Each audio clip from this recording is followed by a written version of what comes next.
Right. 18 August 2022.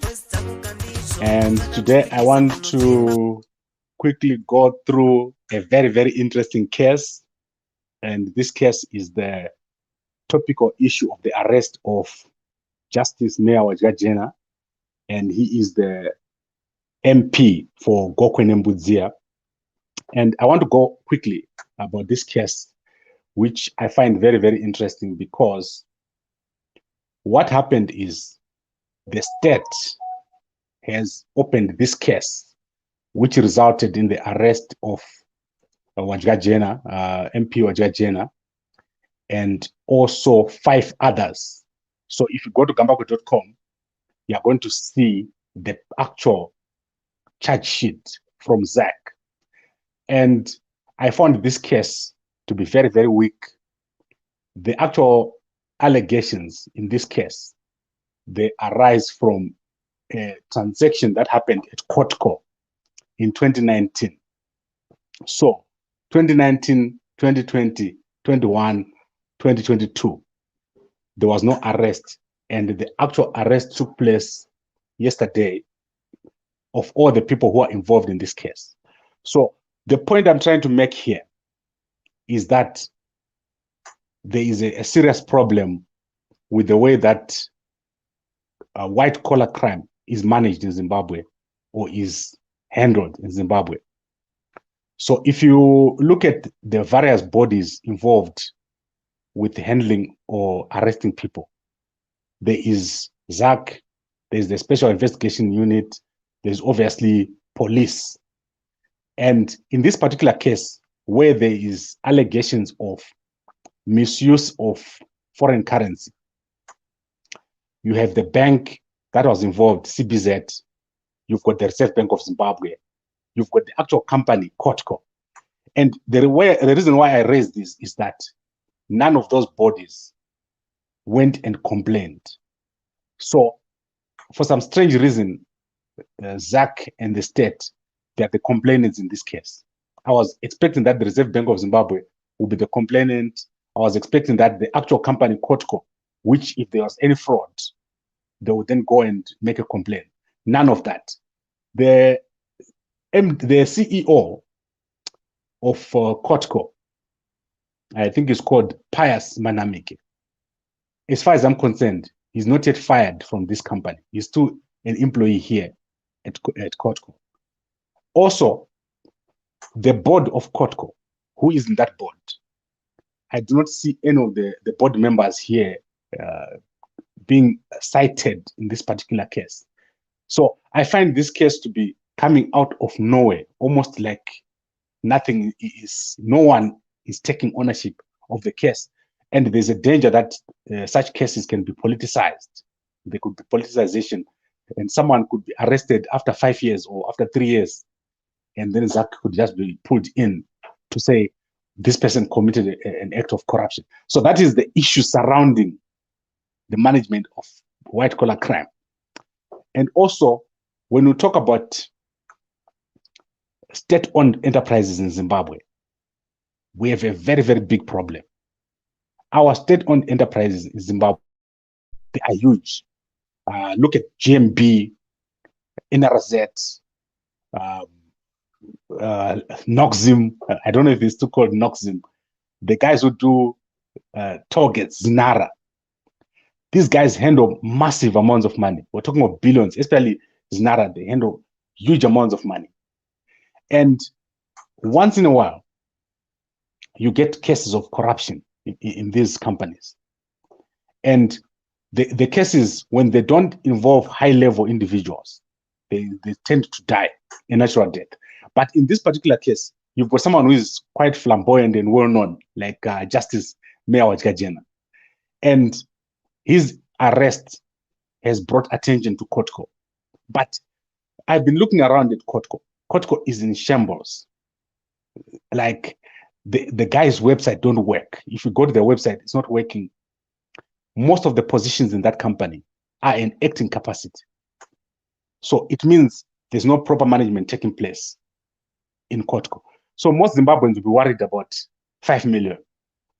Do you know that Cotco exports 74% of all their produce? This is a company that could be huge all over the world. People want the cotton seeds. They want the cotton, the actual cotton fluff. This is a very potentially very, very profitable company, which can bring foreign currency into the country. So why is Cotco struggling to raise 5 million and going to the Reserve Bank to get small amounts of money for cotton belt ties? So the issues around Cotco and state-owned enterprises, they go to the best of the problems we have in the country. Our country is not being mismanaged at government level. There is a lack of system, a collapse of systems. And people tend to personalize the collapse of systems. You need to create systems so that things work. And this particular case, it brings attention to what is happening in the parastatals in Zimbabwe. Our parastatals have collapsed because of a lack of a framework. There's no framework for managing parastatals. And this starts at the Reserve Bank of Zimbabwe. The biggest problem in Zimbabwe is at the Reserve Bank of Zimbabwe, where they don't seem to want to solve issues. They want to go after people, individuals. They want things to be done. You remember we had a video here a few weeks ago where it was revealed that there has been a task force which has been set up. I was with Mr. Tinashe Jonas here. A task force has been set up to investigate various business people. Now you have someone who's going back to 2019 to arrest someone for a case that happened 4 or 5 years ago. When right now, as we speak, there is a whole task force that has been set up that has not arrested anybody. And it's already 3 weeks down the line. So we have serious problems with our state-owned enterprises. These guys, they need to work harder to generate revenue. If you've got enough money, money is like 5 million. In fact, this is a very interesting case because the actual import was done of trucks. The trucks came into the country. So there's no problem here. As far as I'm concerned, this case is very, very weak. When you look at fraud, who was defrauded? Who did the fraud? And when you arrest people, do you arrest the company or do you arrest the person? There are a lot of issues here that arise. And it all goes to the best, which is the lack of systems. And the lack of system is what is the problem in our country. I then want to go to the issue of money laundering. As far as I'm concerned, money laundering is a daily activity in Zimbabwe. There is no single person in our country who changes their money at the bank, because it's not possible to change your money at the bank. If I go to Zimbabwe now with $100 and I want equal cash, at the bank, they will give me 420. If I go on the street, not on the street far from the public, I walk in front of TM in the city center, they will give me 800 for $1. So corruption, black market, and money laundering, that is the life in Zimbabwe right now. It's not a secret that when you transact in Zimbabwe, there are no formal ways of transacting. So reading through these court papers, you can see companies here that I mentioned. It's clear that there is exchange of money on the black market involving periodic change, involving energy companies and so forth. So you are basically arresting someone for something that is being done by everybody on a daily basis. The issue here is not the 5 million that is here. The issue is, how do you address the systematic failure in our financial sector?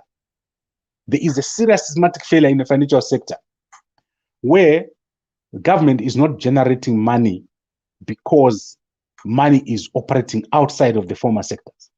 About 10 years ago, I used to go to Zimbabwe. I would take my bank card from FNB here.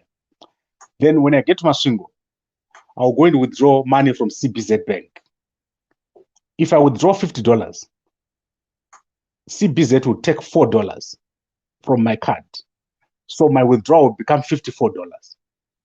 That $4 would go to the Zimbabwe government, probably a portion of it, a portion would go to CBZ, and I'll have my cash. I won't have to go around with taking money from people on the street. Similarly, if I wanted to put money in EcoCash, it was easy.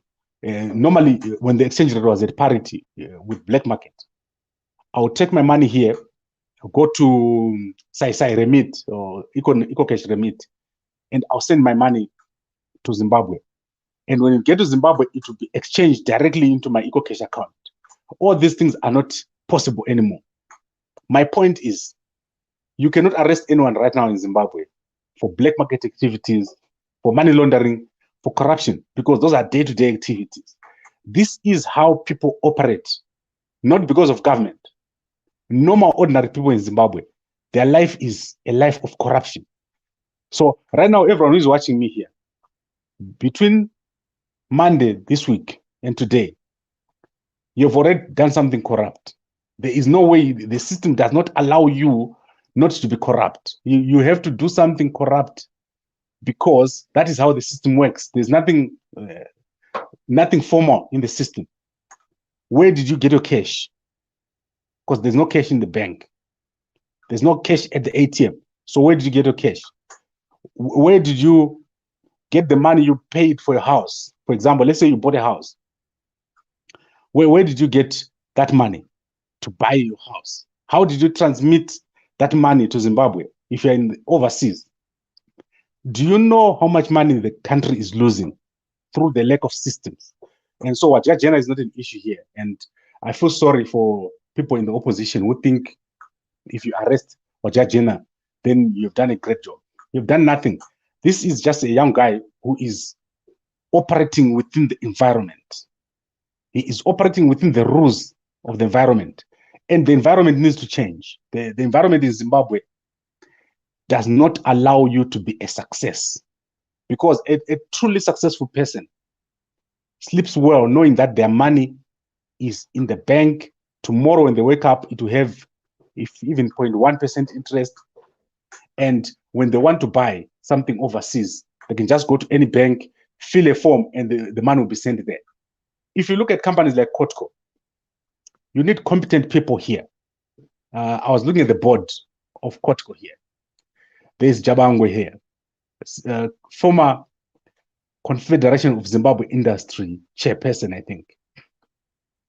There's Muvingi Manamike, the one we're talking about, the MD, Mshunje, Makwenzi, Marongwe, Tapera, and Sotwa. These are the people that were in this company, Kotko.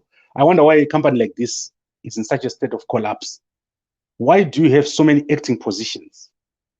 In fact, not at Kotko, but across the Zimbabwean public sector, there is so much acting positions, people sitting there in acting positions. They don't have any knowledge of whether they'll be working these jobs or next year or not. If you look in this particular case, the lady who was doing, I think she's the accountant or procurement.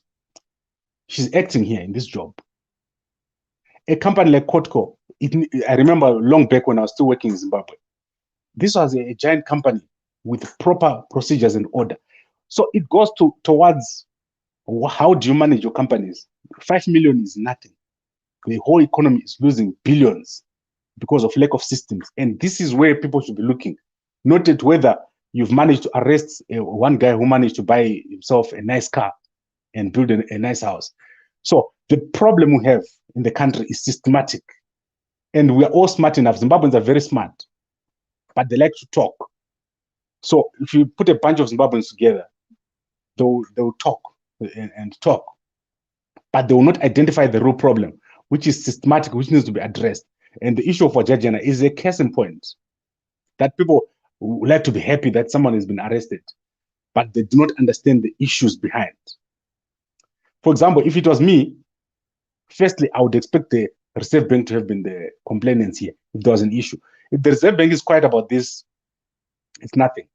Secondly, Kotko, if they're quiet about this, there's nothing. And if CBZ has not complained, there's nothing.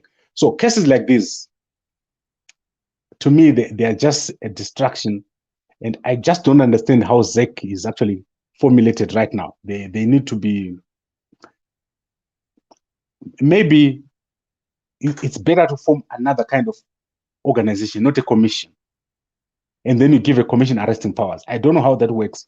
But as far as I'm concerned, we need to focus more on our systems and how we can improve our country without arresting people, without what is happening now. So now I'm going to end it here. I don't want to talk a lot. I understand that Mayor Wadyajena has been given bail. I saw the story here in the Herald. I've been away, and he was arrested here with, let's see who are the other people who have been arrested here. Obviously, there's Manamike, there's Njanji, Max Moore, who is the marketing operations, engineering and logistics of Kotko. Then there's Fortunate Molai. She is acting procurement manager. So this is the lady I was talking about. How do you have an acting procurement manager since that time to now? Then Justice Wadyajena, a male adult from Borodo. He's a MP for Gokwe and Mbuzia, and Parliamentary Portfolio Committee on Lands Agriculture. And then there is Chieza Dana, to 39. She is a director of the company that was involved in this whole deal. And then there is some companies here that are in here. They've been mentioned, but I don't see why they're not arrested. People from such companies are not arrested. So I don't understand how it works. Take, for example, Maropafazo Energy. Who is Maropafazo Energy? Why are they not arrested? There's a periodic change here that is mentioned. Why are they not arrested? So there is a lot of issues surrounding this case. And to me, the fact that this is from 2019, it's a very big thing. Imagine if I'm just working in Harare and I did a transaction in 2015. Am I going to be arrested for such a transaction? So we need certainty in the business sector. But if you put in place procedures, internal controls. So a company like Kotko, it has got collapsed internal financial controls. There's nothing here. You can see that people are signing things, things are coming out, money is being paid by one person, and so forth. The bank is not even questioning. Here in South Africa, if a suspicious transaction happens in a company's bank account, the bank is going to phone you. It's going to phone your company to say there is a problem. These kind of things, they involve banks because of this lack of systems, because of these black market operations, which I always say the problem lies at the Reserve Bank. If you fix the Reserve Bank of Zimbabwe and you fix the public sector, things will go well. This is just a minor issue. All these issues that we have, they start with the informal management of the economy, which is endemic. Everyone in Zimbabwe is being corrupt, and no one is going to deny it. Everyone is corrupt. Everyone is involved in black market. Everyone that we're talking about right now, if they're the moment and the chance, they will take it. But then when it comes to such bodies like ZAC, I don't know how they can operate in such an environment. Because obviously ZAC needs to go to the bottom of everything. The only way ZAC can fix corruption in Zimbabwe is to deal with the lack and collapse of systems. Every person tries to bypass the system. And that is the problem that we have in Zimbabwe. All these other issues are just a symptom of a lack of systems. So I want to close this now. And I really enjoyed the fact that this has come out now. You know that we talked about MP Wadyajena a few months ago when he was being locked out of his house by the neighbors there in Borodo. Now we have this case where he was arrested, he spent the night in jail. I think it's unjustified. And most guys, they just look at, oh, ZANU-PF MP arrested. And if I'm CCC, I'm happy about that. You shouldn't be happy about that, because you should try to understand why things happen. Things happen in Zimbabwe because of lack of systems. And keep that in mind. That is the key takeaway from what I'm saying here today. The fact that we don't have systems in Zimbabwe means that the person that's arrested is just a representation of another person that has not been caught. Right now, as we speak, half of the money from the RBZ auction system, you could get arrested. You could arrest everyone there who is taking money from there. Because if you ask them if they're really doing what they say they're doing with that money, you find that they may not be doing that thing that they're saying they're doing. If you ask if that thing makes sense that they're doing with that money, and then you got the question of, do you really need an auction if you can have a proper exchange rate regime, which is a system? You need a proper exchange rate in the country. Then you won't have these issues of people bypassing and signing this and signing that. Because a normal country does not have that. You do not handle foreign currency like a normal currency. You need to run your exchange rate system in a way that a person that doesn't need to hold foreign currency does not hold. But at the moment, everyone just holds foreign currency like it's a toy. I always say this: foreign currency is not a toy, and this is what is happening in Zimbabwe. Then one day when you wake up, you decide, let me arrest this person. Arrest everyone, because everyone is corrupt, including most of the guys that we see. It's only a few people that that end up getting caught in this kind of situation, but basically everyone is in this case. And you're talking about someone that actually imported something. Most people, they just take the money and they go, and they don't do anything in the country at all. And I'm very happy with what MP Wadyajena is doing. He's doing a great job, and I think he's a role model to the youngsters. Start a company. Spend your money in Zimbabwe. Don't start a company and then spend your money out there. Spend your money in Zimbabwe. Build a nice house. Inspire the young people to do well, and they'll do well. Right, now let's close this by the comments. And the problem in Zimbabwe is everyone in Zimbabwe is corrupt, especially the politicians. Derek, you know what? The most corrupt people in Zimbabwe are private sector. Private sector is the most corrupt. Government are stealing cheap change. They don't have money, those guys. Guys in government, they're broke. Go to the private sector and see what they're doing. You feel sorry. The mining sector in Zimbabwe is a 7 billion or whatever business. Zimbabwe gets nothing from the mining sector. Gold, platinum, iron, tin, uranium, you can name it. That country, the only investment those guys make is the road to the mine. So from the office to the mine, that is the only investment that these guys make. Look at the biggest platinum companies in Zimbabwe. What have they ever done besides developing that little area where they work? Look at the big gold mines in Zimbabwe. What are they doing that you can say this country's got such a big mining company? The fraud that you're looking at of 5 million is nothing. Every year, tens of billions are taken out of the country. And you have to understand why that happens. It happens because there are no systems. So you need a system to count how much minerals are in your ground and how much is coming up, how much you need to get and how much needs to go out. And people don't know it. They just think the 5 million that Wadyajena stole is the one that destroyed the country. He did not steal that money. He imported something into the country, something that works, trucks that carry things, probably for that company, for what Kotko, they carry cotton to that place. It's not a fraud. A fraud is someone who digs your minerals and then they drive them as ore across the border and they never return. That is what is happening. And that is your problem with systems in the country. That is not this small change that we're talking about. Right, let me look at, and I forgot to mention something. Land. In Zimbabwe, we've got so much land. And At the moment, the system for counting how much land you've got is broken. There is no one who knows what land is lying where and who is using it for what. Those are the kind of systems that I'm talking about. And you know that without land, you're nothing. A person that does not have land is a poor person, a pauper. And this is what is happening in our country.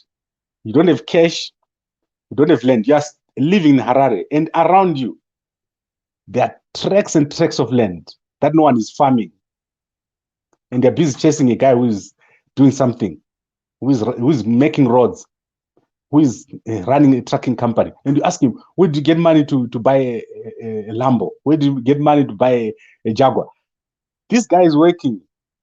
The guys that are stealing from you are wearing suits and ties. Those are the people you should be looking at. Now let's look at Darren. He's saying, hi, Zimbabweans are not smart. Kunyebera kungwara chete. You still went to buy a Lamborghini and house in Poroto. What kungwara ikoko? The guys who are stealing, they don't build a house in Zimbabwe. I go to places, right? I want you guys to know. I go to places where Zimbabweans have got houses that when you go there, you ask yourself, does one person live here? And that is here in South Africa. I'm not talking about UK. I'm not talking. There are people that have got such houses. There are people that are running private companies that have got houses in all the capitals. Do you know how many jets Nigel Chanakira had when his company was still running, when it was successful? Like he was throwing that money down the drain. Do you know how many jets he had? He had so many jets. I think he had 3 or 4 of those little jets of his that he had bought. Then he would just park them at the airport. This is what I'm talking about. The problem that we have in Zimbabwe is not government. The problem is everyone. Systems have collapsed. And Zach should be working at that. But it all starts at the Reserve Bank. The Reserve Bank is the center of all the problems in the country because they have failed to create a proper financial system. So if you create a proper financial system, downstream, everything will be solved. But these guys have not done it. They cannot even put money in the ATM. Can you imagine that? The one job of a Reserve Bank is to print money, and they can't put it in the ATM. A country like Zambia, I went to Zambia and I'm always going there. They have money in the ATM. In our country, you've got guys standing outside dishing out cash. What is that? That is the thing that we should be talking about, not these usual things of money that was stolen in 20, I don't know, what did they say in Shona? 20 Gochainembe. You're going back to 2019 to arrest somebody when today you've got money that is being stolen under your nose. Zach should be focusing on that and not this odd thing, which is a distraction. Right. I think other issues we can deal with, but I like young people who do things in Zimbabwe, and we should encourage our young guys to do stuff in Zimbabwe. And I want one day for it to be possible for a person to just live an ordinary life in Zimbabwe. I hate this situation that we have now, where even to buy a cooking oil, someone has to go on a bus and come to South Africa. Or if someone wants to buy a TV, they have to get it from South Africa. There's nothing local. If you want to buy a car, you have to import. There is no formal industry. And this is the collapse of systems that I'm talking about. That is our problem in Zimbabwe, not someone stealing or being accused of stealing such a small amount. Leave those. Those are internal company issues. Every company should have an audit department which deals with issues. If they've got an issue, they then go to the police and the report, and it's dealt with by that company, not by a national body. When we talk about Zach, let's deal with the billions. Go and find the big issues that are happening, that are costing the country millions. Deal with those, and then you'll be done. Not these small things that we're dealing with. But anyway, this is a court case, And here I'm just talking. I'm not saying that there's a case or not, but from what I'm looking at here, I don't know whether Zach is going to succeed. They'll just do this one. Then remember, there are cases at NASA which are not finished. There are massive cases, maybe NRZ, where they imported locomotives which don't even fit on the tracks and so forth. There are so many cases out there. But if you improve the systems and if you create a financial system that works, you'll see everything is going to be sorted. But something is stopping our main leaders, not the government. You see, the problem is not in government. The problem is in people who are employed. If I employ you and I put you at RBZ, you don't wake up every day and expect the government to direct your activities. You must do the thinking there in your company. If I put you at the RBZ, I don't have to be told by government that every bank must have cash. And when you walk out of the RBZ, you're looking straight at First Street. You see a lot of guys standing there with cash, dishing it out to people on the streets. Don't you ask yourself, is this normal?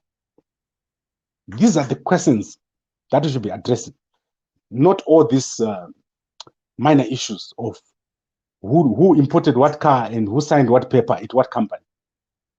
If these things are a problem, fix the system. By now, the CEO of Kotko should have been fired. There must be an internal disciplinary hearing, should be gone. There should be a new guy who is coming there to do a turnaround. And then this is over. It's not about doing some big thing on the newspapers. And this is exactly what these guys are doing. They like doing things for the newspapers, but it goes nowhere. Right, so I think I've done enough here. We've talked a lot. And what I want to do is, I'll be back on Saturday. I hope that I'll be able to get hold of Senator Kalipani Pugyani. There's been a challenge of the vote in Kenya. So let's have a look and see if there's any merit in that challenge. What does it mean for elections in Africa? Does it make sense for the elections, or should we have another form of governance and of choosing leaders? Thank you very much for watching, and I'll be back again on Saturday. Good night, everybody.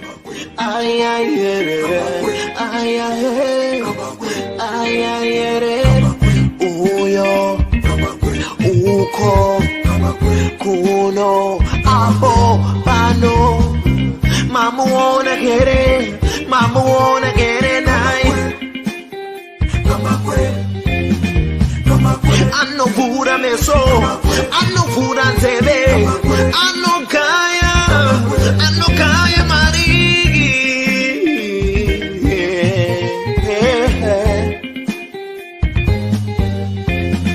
Come back, don't you come, but don't you come,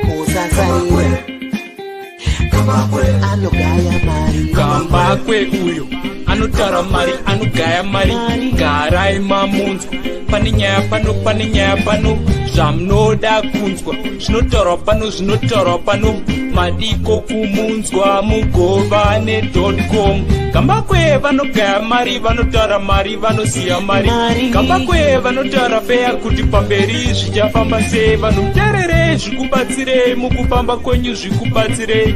Mirai ndikudze kuti chokwadi pano chizere.